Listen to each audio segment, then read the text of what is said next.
All right, so I know we could spend a lot more time chatting, but let's kind of bring it full circle. So I am going to ask the panelists to come over, and Dr. Lisa Van Hoos is going to join the panel as well. And so what I'm going to ask the panelists to do first is to start with their actionable items. So I know some of you already started that discussion, but based on their lived experience, what would they have wanted to see done differently in terms of that experience? And then we'll open it up to Q&A, and then Dr. Van Hoos is going to round out with her wisdom and closing thoughts and, more action and that kind of stuff, right? Got it. All right, cool. All right, so you want to start?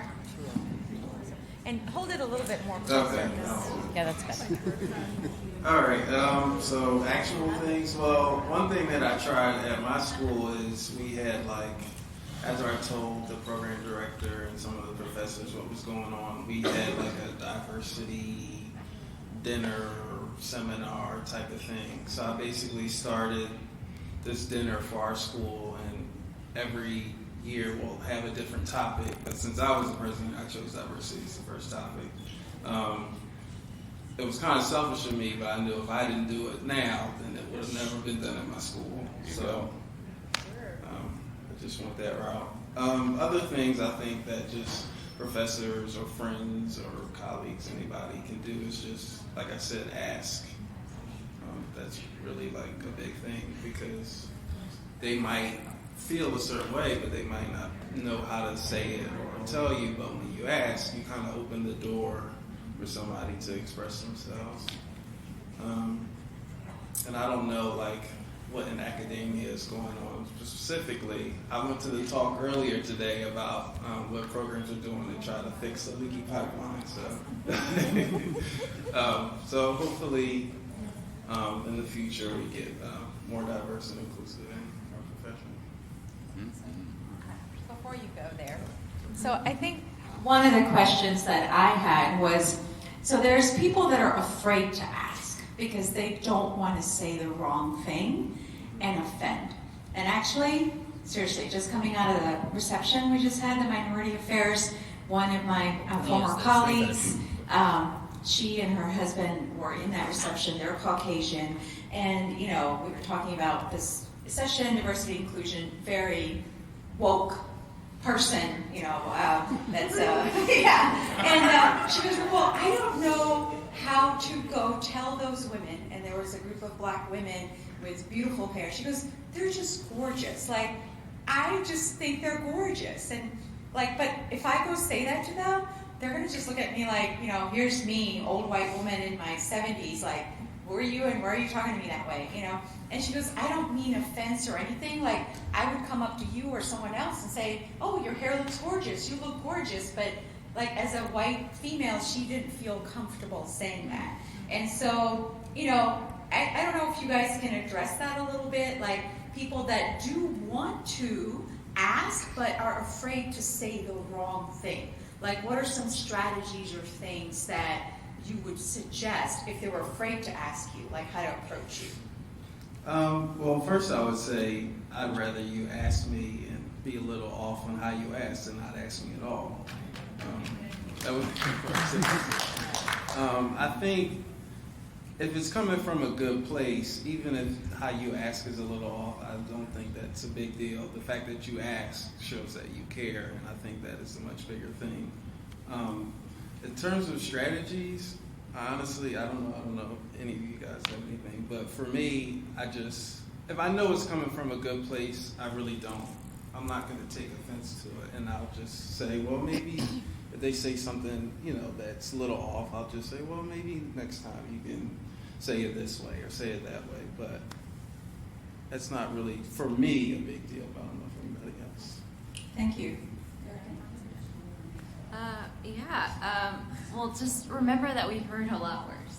I mean, if we're gonna sit there politely while you call us offensive, say offensive things, we're not gonna kick you and rub your face in the dirt. We'll be polite. So.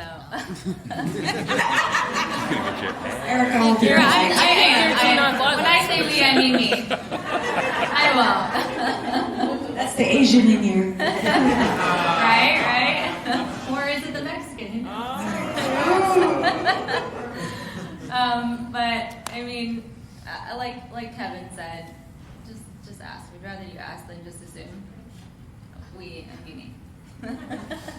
So I think this is a complicated one for someone who's transgender, right? So we want to pass. We want to be what we call stealth. In society, we don't want people asking us, are you a man? Would you walk up to someone else and ask them that question? Exactly. So I think, from the transgender standpoint, I think the point that I want to get at with that is more around how we care for our patients. And I think the point I'll make with that is more around, you don't have to ask if you set up your paperwork the right way, right? So if we have inclusive paperwork that includes everyone, not just male, female on the gender spectrum, and we don't address everything as just a binary, that removes the need to really ask. It's already on the paperwork, and in my opinion, as far as gender goes, I don't know if you really need to ask, right? Is it going to change the way that you address me in a clinical setting? Right. So I just want to briefly share an experience that I've had, and that I've had quite a few conversations with my wife about quickly, and it's around how I'm perceived in the clinic by my patients. So when I was pregnant, I was perceived, as female, right? I had a much harder time getting male patients to believe what I was saying and what I was telling them to do. And then, after I had my son, and I presented as male again, right? All of a sudden, men were believing me again.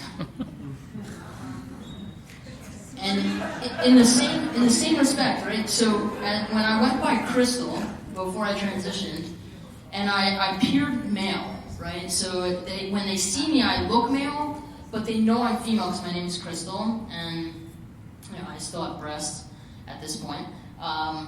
So they would perceive me as female, and so they would see me as male, but also feel like they could open up to me as like a female, right? So they would share problems with me that were female problems that they probably wouldn't feel comfortable sharing with a male therapist.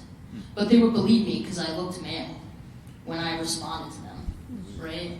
So I think in our society there's a credibility issue with gender, right? So females are not perceived as knowing what they're talking about as much as men are, right? And how many times have we been in a clinical situation where as a female PT, you have a male PTA that all of a sudden the patient believes the male PTA and assumes that they're the PT and that you're the PTA, right? Or the Attack. Right. I've had students that are male, and they say, well, what does the doctor think? And I look at my student and say, I don't know, what does the doctor think? Right. So I think, My doctor with the gender. right, that's a very good I like it. We agree. That sounded like an affirmation. I like affirmations. Pass it around. So I think, the point that I'm trying to make is that as a profession, we need to do a better job of validating women's experiences, as much as we do men, and, continue to help women have a voice in our profession. So I'm going to ask a dumb question. So you mentioned not having binary forms. So can you inform the audience what is appropriate? What do you think would be inclusive in terms of forms and paperwork? And how would you want a patient or a colleague to be addressed that's transgender? So that's a really good question, Ripple. One of the things that you're going to be seeing hopefully very, very soon, and we've been working really super hard on with our group, PT Proud, Catalyst Group, is an LGBTQ 101 handbook for clinicians to share with their clinics. on that form, in that handbook, it's about 30 pages long, we have a bit on how to word your paperwork. So there's a really great example in there, and I think the one of the suggestions that we made is male, having a block for male, having a block for female, and then also having a block for trans man, trans woman, and other. So that gets into the non-binary and also intersex groups, that we also want to validate as well. So. Awesome. And so PT Proud is a special interest group of the Health Policy Administration, the Catalyst section, and they are 1 year old, I believe. Yeah, I was not one of the founding members, but I joined the board in October, and I am so grateful for the rest of the folks that have piloted this and have created this outlet for voices of LGBTQ, queer identities, and allowing us to continue to advocate for LGBTQ experiences in the healthcare field, as well as strictly in PT. And I believe that we are transitioning to a committee this year. Our membership meeting will be on Saturday at 12 o'clock. So please come join us if this is something that you're passionate about. We'd love to have you, and the more the merrier. It's on the app. It's on the app. I can look it up for you. You can come It's as in an the same- ally as well as a person that identifies as LGBTQ. And last year at their founding meeting, it was standing room only. I was there, and I just have to give out a shout out to Brianna Durand, who was a founding member and a student of mine. And when she was in PT school, she asked me, Dr. Patel, where did we learn about this? And I thought about it for a second, and I said, nowhere. And she's like, well, when are we going to learn about this? I said, I don't know anything about it. And so I'm like, teach me, and teach your classmates. And so she goes, is there a home for us in APTA? I'm like, I don't think so, but let me see if we can find you one.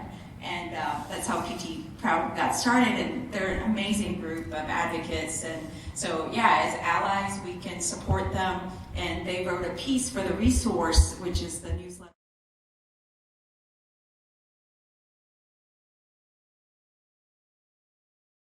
I'm hoping that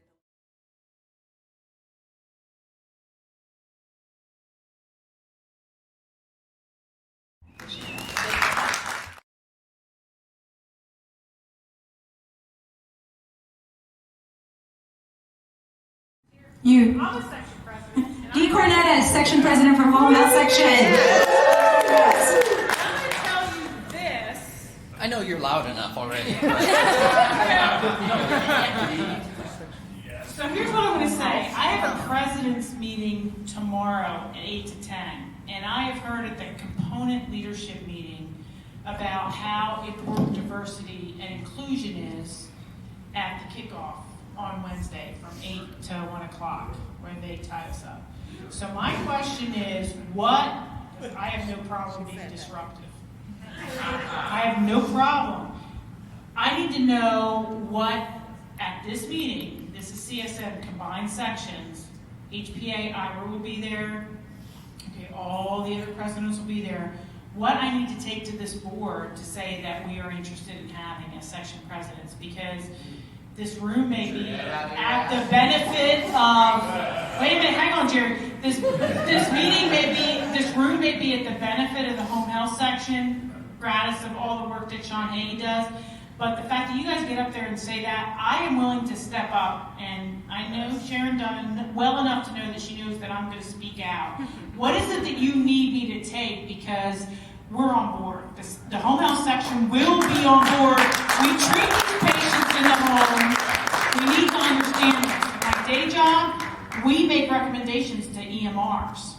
All right? And so the first question I got from my business partner, Cindy Kraft, the past president, is should we be making these recommendations when people come to us for EMRs about the gender stuff and everything else? And so please, that's what I'm asking. What do I need to take tomorrow to help support all of you? You know, because I'm going to bring it up at the meeting. I don't care what the rest of the presidents think. There you go. Literally dropped the mic. What can APTA do? What can APTA do? But I'll try to do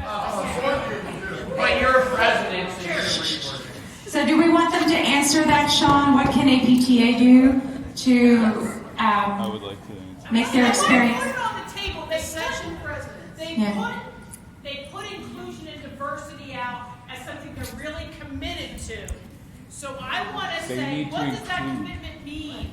What do you need me to ask for? Because it's always easier to say, what does that mean to you? Is what does that mean to all of you?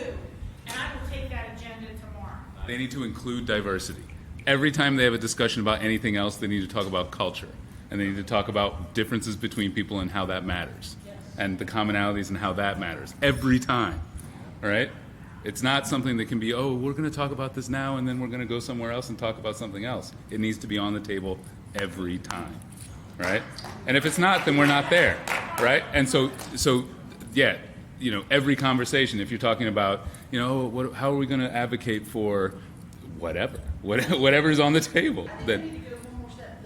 The talk is the talk is the talk is the talk. They need a special interest group or something like that they report to that monitors actual action, okay? That they actually go out and look and search for people who are different to be in those positions. Because I don't know about y'all. I'm Caucasian. I did my not 23 this way. and I'm That's so different. Caucasian. Because we're Racially Caucasian. But I'm sick of looking at our leadership in the APTA, and no offense, they're great people, they've worked hard, God bless them. But man, I'd love to see something that looked like this room. I'd like to in see that myself, leadership. yes. So maybe I can address that as the APTA nominating committee member moderating. So, I think that is a huge issue, and I think it starts with people putting themselves out there. It really does. And I think there's a lot of fear. There's a lot of, self-efficacy, like there's nobody else like me that's done this, that's been there before me. Do I want to be the trailblazer? If I sit on that board of 15, how are they going to perceive me? Everything that comes out of my mouth, is it going to be perceived a certain way or not way? So, I have a lot of conversations with a lot of folks that have a lot of skill sets that would bring a lot of cognitive, cultural, ethnic, racial, gender diversity to a table, but first you have to feel like your voice matters, right? Before you can feel like you can contribute. So I think that's upon all of us to make sure that our colleagues feel included, and perhaps looking at things like when we're having presentations, like when we're having panels, do we need different perspectives, Yes. And so, and do we invite people maybe that are not as well known or but they offer different perspectives? Right here. These were gold, right? Like what they shared with you. And you didn't know what them before today, but now you will, hopefully. And so I think that's important, is, to make them feel welcome and say, hey, we value your experience, your lived experience, and that you have something to offer. So I think that's a huge thing. And it's a journey, and it's a journey that's going to take time. For us. Huh? It's a journey. Yeah. And I'm going to do something here. It was Martin Luther King Day last week. Martin Luther King started the journey way in the clock before. So how much longer does the journey continue, right? Getting 4 people in front of a group of, this many people, the journey's got to be accelerated. We got to move this shit along. And by the way, I'm going to agree with something you said about the voice. They have to feel and by they I mean the people who chose to stand up in front of everybody and put themselves out there and put their names out there and their careers out there. Someone who's still in school, right? They have to feel that their voice is not heard, valued. And by the way, I'm going to say it's going to take the fucking 50-year-old white guy to bring these people forward. And by these people, just bear with me here for a second. To bring these people forward, because in 2019, we're still going to have to be championing these people forward. And by these people, I mean my people and the people I want to be the fucking leaders. Because it's just time, and this is all bullshit. And how many months ago where I watched Amen. But I'm not going to bring up any of that. Yes. Let's stay on topic. So, Erica, do you want to share something in terms of what you think actionable items are? Yes, go ahead. Oh, good. Oh, come on. Monique had her hand up. She's standing right here. Yeah, there's a mic right there with you. I'm so sorry. A lot of us do put ourselves out there. We try to get a seat at the table, but we go to meetings, you pitch your ideas, and you leave there feeling that, you're just filling a quota for the diversity and the inclusion. Because you put your ideas out there, but nobody ever implements anything you want to see because they want to keep things the way they are. So, in this group, you guys are listening, you're welcoming to the ideas, but you go in a boardroom, and it's a microcosm of today's society, and they would smile with you and say, yeah, great idea, and you leave, and it's like, what the fuck just happened? I was just wasting my time. Right. And you feel used. Right. And nothing ever happens. He just brought up MLK. He was an agitator. He was killed. But now everybody's saying, love and peace. That's what he stood for. But everybody dies. So. Well, everybody dies. So you die for something important, right? Die on a hill for something you Not believe. everybody's shot for what they live for. We will all. Getting off topic. Not everybody. My point. All right. So I'm going to sorry. let Erica, Todd, do you have something you want to definitely say before I... Do you mind if I just make a quick response? After the gentleman. I'm sorry. After the gentleman, Christopher. This reminds me of the patient experience movement, the patient advocate movement, and patients have been advocating for inclusion in our discussions, right? You're talking about how to treat people. Well, they should be there. The people who are being treated, the people who have experience being patients, right? So none of this, lots of other fields, social work, nursing, have already done this work, right? We can learn. So I agree. Like that, it's definitely we're marginalized, and we're going to continue to be marginalized. If we show up, it's going to be like, okay, they're gone. Now let's make decisions, right? Keep knocking, right? The patient experience movement is working. Like it's working. Like they're forcing their way into conferences, and they're forcing their way onto the docket. You just got to push and push and push. And the reason they have the momentum to do that is because they're dying. It's life or death, right? Their lived experience is going to go away when they expire. So they have that motivation. If we have that will, then we can get into those rooms and we can get on those dockets. But it's hard. I mean, no, it's simple, but it's not easy. I mean, come on now. Yeah. So, thank you all. Amen. Oh, I just turned it off there. Are we on? Oh, it's on there. Oh, yeah, we are. Todd Davenport, Sons Opening Band. I had an entire bottle of truth serum, so I've been doing it for a while. Oh, the Pentecost. I would like to ask a question in the spirit of cultural humility. Because talking to my cishet, white male cohort, cultural humility is what we need. Amen. Can I ask the panel about the idea that brought me up to the microphone?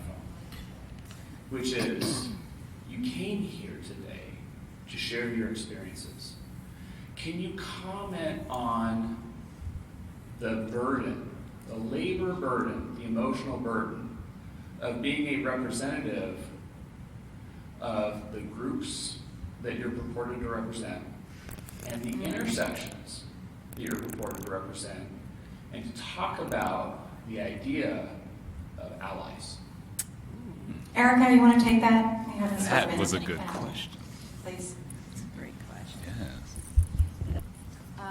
Todd, may I reverse a little bit and kind of address the question before? What do we need to talking to you? Dee.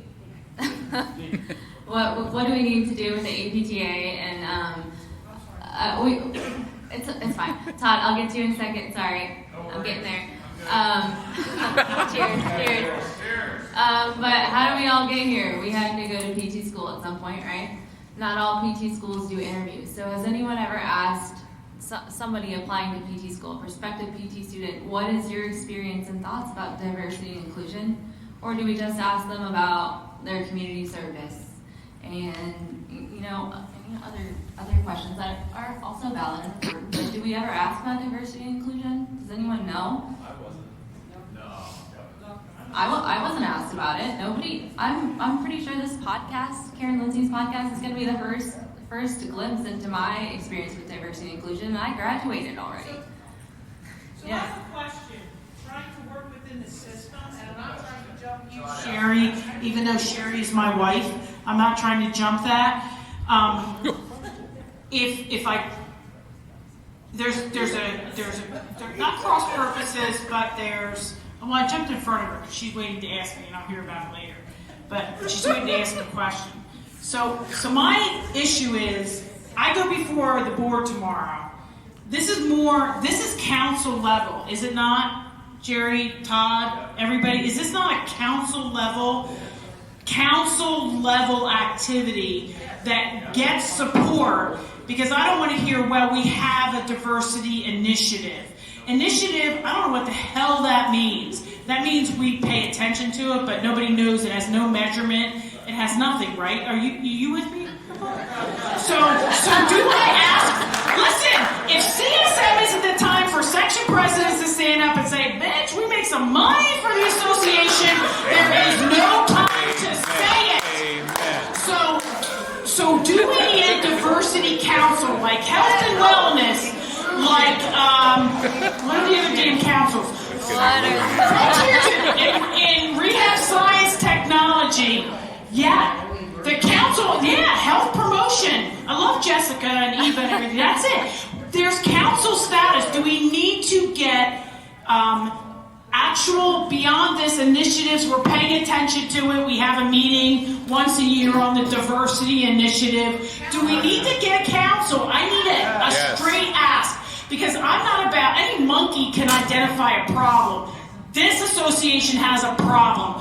I go to House of Delegates, I see a problem when all I see is, no offense, white men running for office. True story. Okay, and I love you white men. I love you. My father was a white man. I did 23andMe too.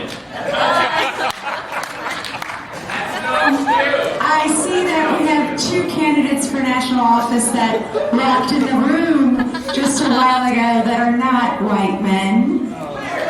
Stand up!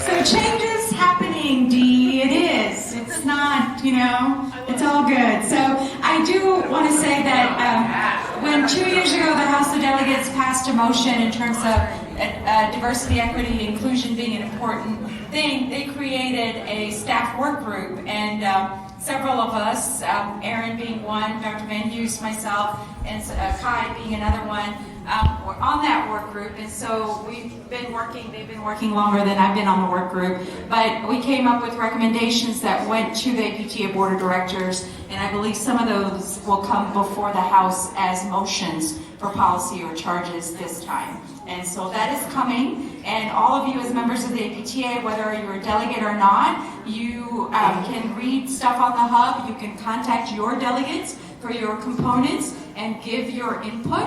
And I think that's three things from an APTA perspective. When we were at the Minority Affairs reception, there were cards on each table that said, community includes me. I support APTA's mission-based pursuit of diversity, equity, and inclusion. And here are 3 ways you can help. And the number one thing is provide input. And so Dee says she's going to provide input from a section, component and section level. But I think all of us as members, if we have ideas to increase diversity, promote equity and inclusion, then, email.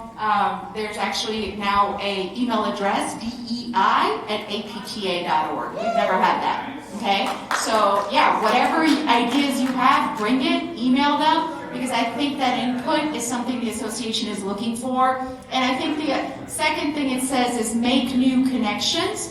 A small but powerful way to promote inclusiveness is to be intentional about meeting new people, helping them them feel welcome and supporting their participation in the association. So if you see someone that looks different and whatnot, like, go up to them, don't be afraid. Like you said, you'd rather get asked than not, right? And so I think making new connections, and then challenge yourself to do things differently. Sometimes our processes and systems are not as inclusive as the values of the people within them. And I think we see that in this room, right?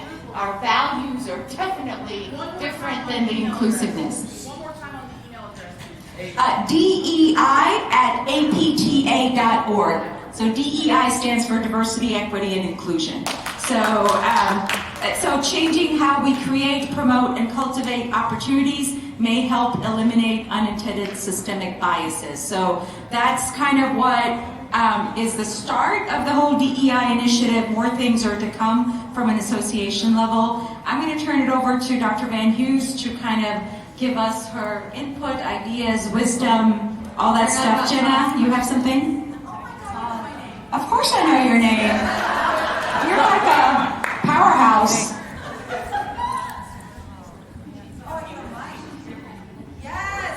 Todd, we're still going to answer your question. You're on my radar. Yes, thank you. I love microphones. I was talking to Monique and I was saying, and I've dealt with this before. I was part of the NYPTA Student Special Interest Group and then graduated and left my people. Why don't panels look like this? You know, I'm sure this has been discussed, but why aren't speakers, you know, at CSM? Why isn't there that diversity? And I mean, it's so awesome, so great that it's included in writing.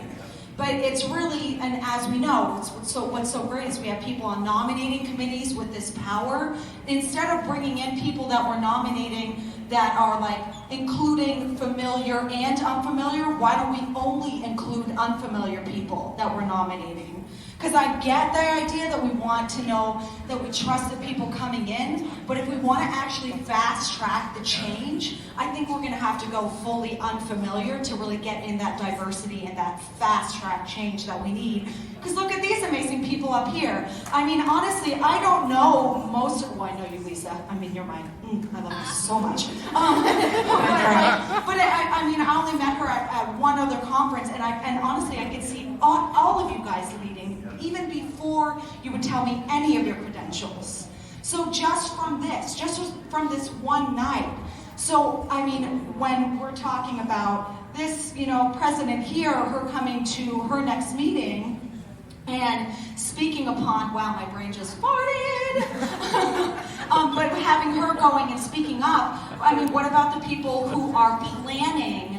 Like, how do we get to those people directly? The people who are planning the speakers and the people who are voting speakers in and out. I mean, we just need to, like, really make that change. Because otherwise, I mean, people are using excuses, and I've been on these panels, you know, when planning a conference, where they go, oh, well, you know, if we don't find people to create that diversity, well, then maybe next year. And how many people say that? And how often does it say that? So I would love for the people who have the power, to, Lord knows I don't, you know, please. You have the power. DEI@apta.org. Put that in as a suggestion. Absolutely, but it feels like outer space. Okay, so Erica just reminded me that we did not answer Todd's question. And so before I turn it over to Dr. Van Hughes, she wants to answer his question. Didn't forget about you. So Kevin wants to speak on this as well, but I think I kind of touched on it. My experience is different than every other Mexican American, every other Asian American. So when I was thinking about talk, I didn't have to think very long because Rupal asked me. But when I was thinking about what to say to represent the Mexican Americans and Asian Americans, I wasn't sure if I should, because it's not the same as everybody else's. So I also wasn't sure if I should cuss, but I just went for it. So I'm trying to speak for Mexican Americans and Asian Americans and women, but I wasn't sure if I should. So I kind of second guessed myself a little bit. Just to talk about the burden, I would say the burden is definitely great. There's a theory, I don't know if anybody's heard of weathering. There's a theory that constant discrimination implicit and racial bias that a person feels, whether black or Hispanic or Asian, that weighs on them and that creates changes in them that they might not even notice, but it can really affect their health.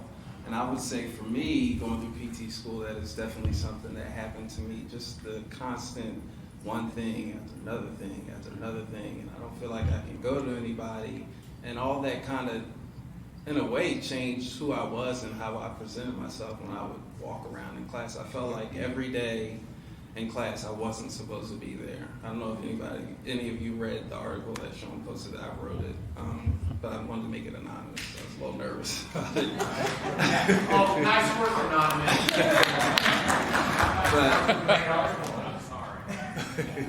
But I would just say that there's definitely like a accumulation of just things that happen, and it definitely weighs on students of color, for me specifically. And I would say for allies, obviously everybody in this room kind of understands and is curious about other people's perspectives and how they go through life. But I would just say for your friends and your family and your other colleagues who might not be here or might not be interested, to kind of explain to them that I know for me, I kind of try in my program to champion issues on diversity and inclusion, but then from my classmates, I'll get, well, everything's a black thing, or everything's this thing.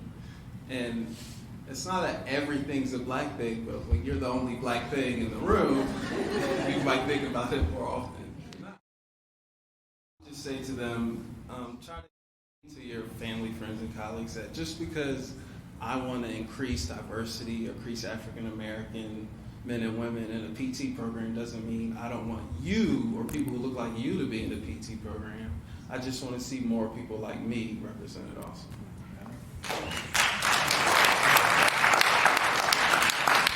I think since we're running short on time, I want Dr. Van Hughes to have her say. Please. Make your statement. Sorry, I'm sorry, Sherry. Oh, that's right. You've been waiting. I think all this is good. We talk a lot about it and being part of the LGBT community here. We have to support the ones that are our allies. We have to support them in a way that's tangible. I can tell you from the home health section, just being a member of the home health section, that everybody is very passive when it comes to elections and nominations. And you see the same faces running over and over, and they run unopposed all the time.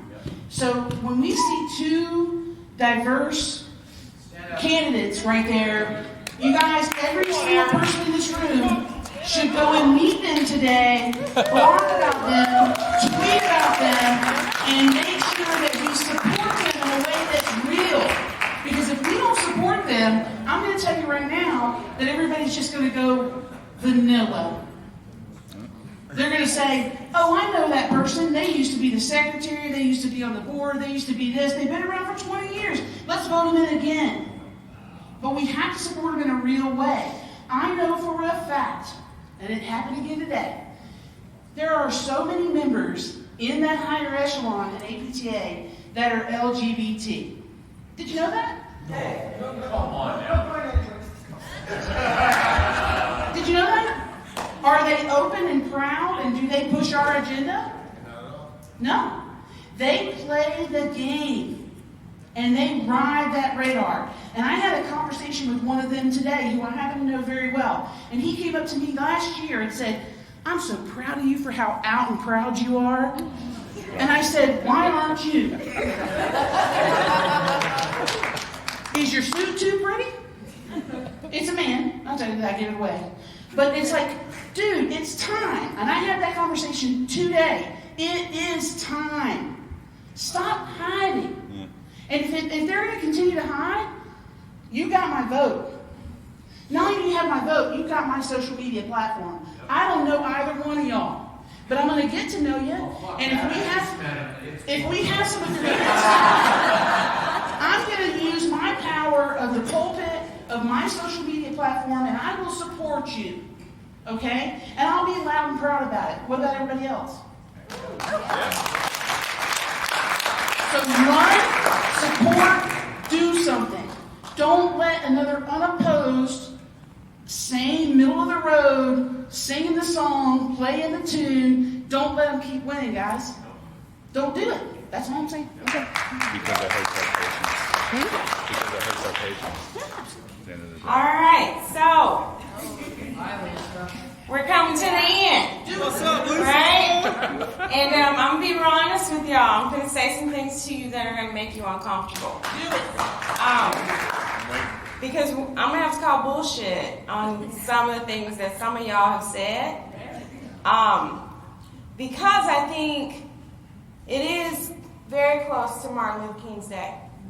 And one of the things that he talked about was that the thing that he feared the most, that he thought was the most dangerous, was the moderate.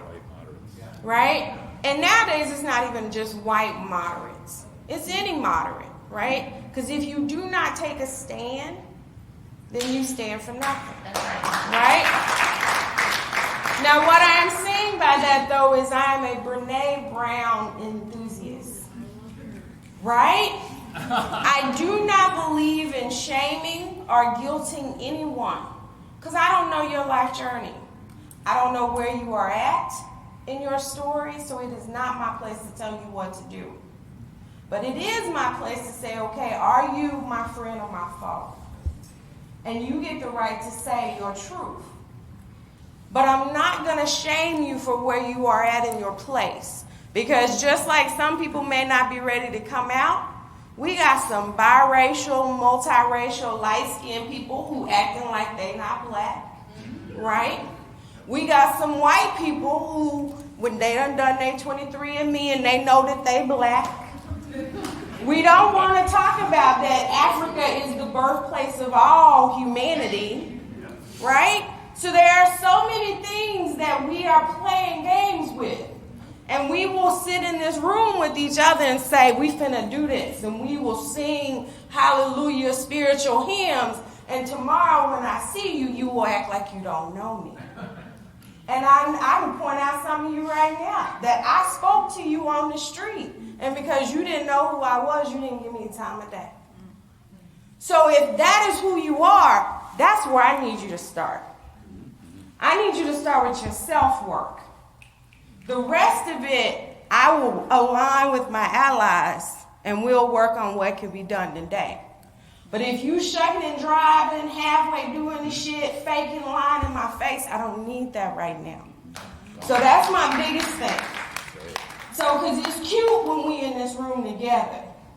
When we get back out there with them 16,000 people, right? And it's your friend that you go to church with. It's your babysitter. It's your girlfriend. Then you like, oh, it was okay. You know, they talked a little bit about this and that, right? No, I need you to take a stand.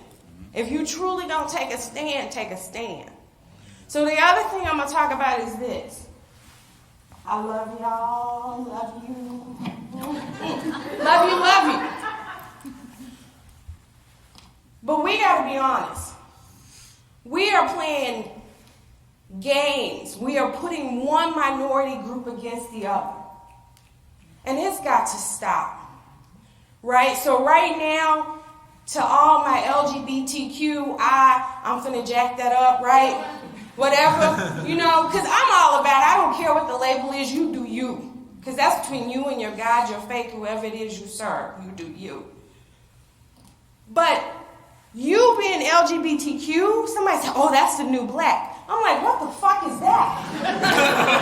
I'm like, did you just say that? That's the new black. I'm like, oh, hold on, wait a minute, we just putting blackness off and on. I'm like, I need to know that I can take this off. Because I was like, I'm gonna be a white man tomorrow. Right? I'm finna get my credit score up. I'm gonna go get me a new car. I'm going to the bank. My clinic gonna get some new equipment. I'm like, oh, I can just take this off. But I think we are like simplifying what the hurt is, particularly for the African American and the black community. Because for some reason why, and it's not just PT, we have decided that we are the bottom of the bottom, right? And there are good minorities.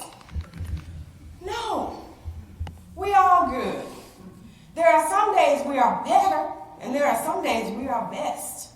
But I'm like, can we just stop pitting each other against each other? And that includes the whole white man thing, right? Yeah, white men have had a whole bunch of privilege, but we all been here rooting them on, right? So I'm the same person. My daughter called me out on it the other day.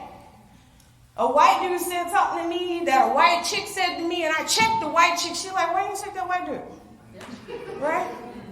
She like, you scared of the penis? What's wrong with you? Right? Or think about it. I have a son. I treat my son different than I treat my girls. So when we're talking about what we see in regards to this toxic masculinity and white men are doing this, we was part of that. Yes, we were. As my mother said, she like, you created that monster. You either feed it or you kill it. But you can't act like you didn't create it. And so I think we have to take some ownership of that. Now, does that mean white men you get to go free? No. Y'all know y'all got some stuff you got to do right, but we all got stuff. So that is my thing that I say to y'all, is right now, I'm fearful for white men. Because if you stop and think about it, what we are doing to white men right now is the same thing we did to black men. And we watched it break apart the black family. And we dealing with the aftermath of that right now in regards to, we got whole generations in poverty. We got whole generations that are undereducated.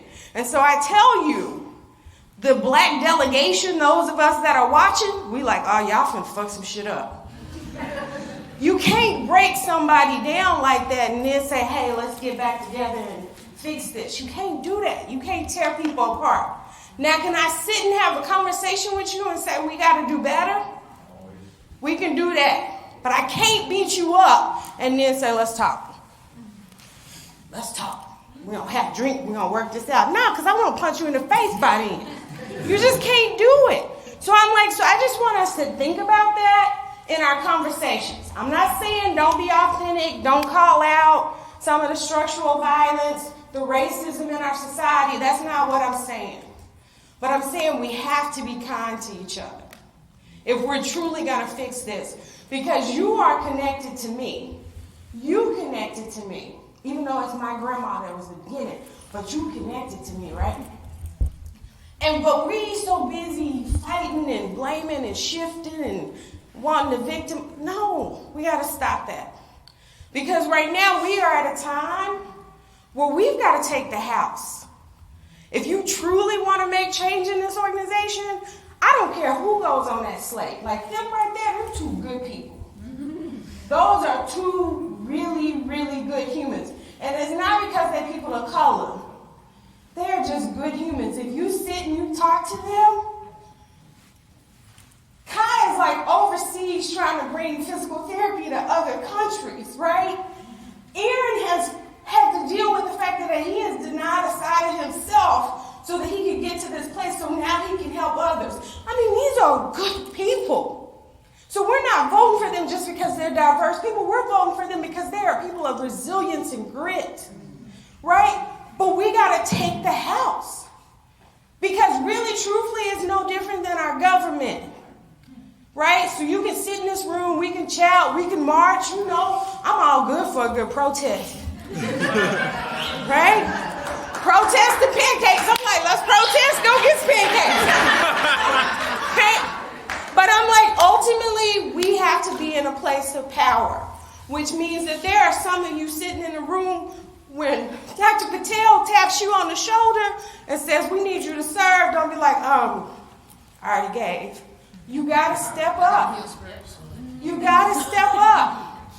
And then the rest of us got to support you. Because some of y'all some punk asses, and you'll be like, I got you. And then that person on the slate, and you like, deuces. No. So I'm just saying, be responsible for your part in this mess that we created. And I'm sorry for all the curse words, for all the Christian people, and to my mama. Yes, it's really to my mama. I'm sorry, mama.